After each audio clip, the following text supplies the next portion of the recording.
You guys turned it around in the second half. Pretty, up and down first half, and in the third quarter, it felt you guys really came out with a lot of energy. Was that something Coach said at halftime? Like, what sparked that change? Yeah. He just really challenged us, especially like me, Drew, and Jordan, and JD to just pick up the defensive intensity. First half, we really lacked defensive intensity, and we fouled a lot, gave them a good rhythm at the line. And then the second half, obviously, like you said, the third quarter came out and we're able to pressure and limit them to one shot and kind of get out in transition. So it's definitely a tale of two halves. When did you know you were going to be up here today for this game? Yesterday, kind of before the yesterday morning before I had to go to the arena. I had a good idea I was going to be up here, and so I packed all my stuff before the game, and then obviously went to the game, and then after the game drove here, got here at like 1 a.m., 1:15 a.m., and I'm playing this morning. So you guys all drove here after the game last night? I don't know I think Drew did. I don't know what Jay Walsh did, but I'm pretty sure Drew drove up here last night as well.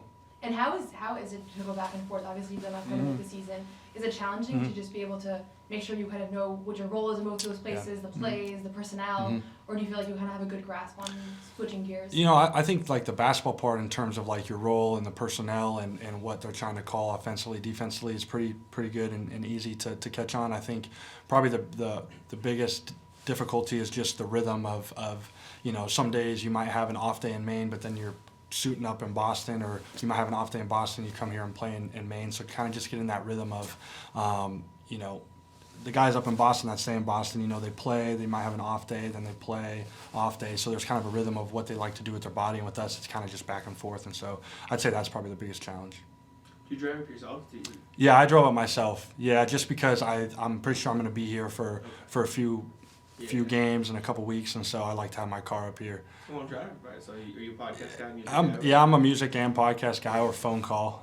Call my parents or girlfriend or something like that. So it's honestly not bad. It's like 2 hours, and Creighton to my hometown was like 2 hours, so it's just a simple drive for me. So. I got you. You've been working a lot with Craig before the games in Boston, on shooting, like movement shooting, a bunch of different stuff.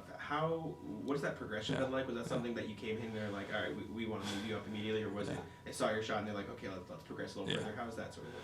Yeah, I think that's an area where I felt, and Craig felt like I could get a lot better. You see Sam Hauser a lot running off screens and being able to shoot, and I felt like that's a part of my game that I was okay at, but in order to be what I want to be, I have to be great at. And so obviously you saw me pregame yesterday, or 2 days ago, really working at that, and I think it's paid off. I think I was 1 for 2 today in those running off scenarios, and just those reads with that as well. And I think the more comfortable I get with that, the better I'll be.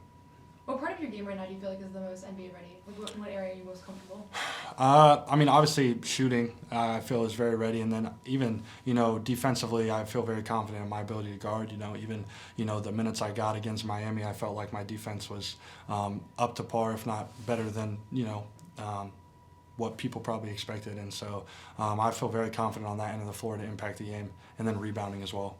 And then seeing a guy like Drew Peterson, had played like 30 NBA minutes up until last week, and then get 2 big opportunities. Does that help, like, maybe inspire you guys, or show that their opportunity actually is there, even if it feels sometimes far away? Yeah, 100%. I think they call us the Stay Ready group for a reason, and even though it can be tough when you go a certain amount of time without really seeing the floor, I think seeing guys come in and be able to impact the game in a positive way just gives you the confidence that whenever your name is called, you're going to be able to impact.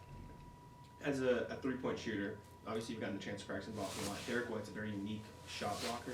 Has he gotten you on any jump shots at all in practice? He hasn't got me on any this year, but he is a crazy shot blocker for his size and athletic ability. The one he had yesterday where he trailed the play and then he full reversed and blocked, that was pretty impressive.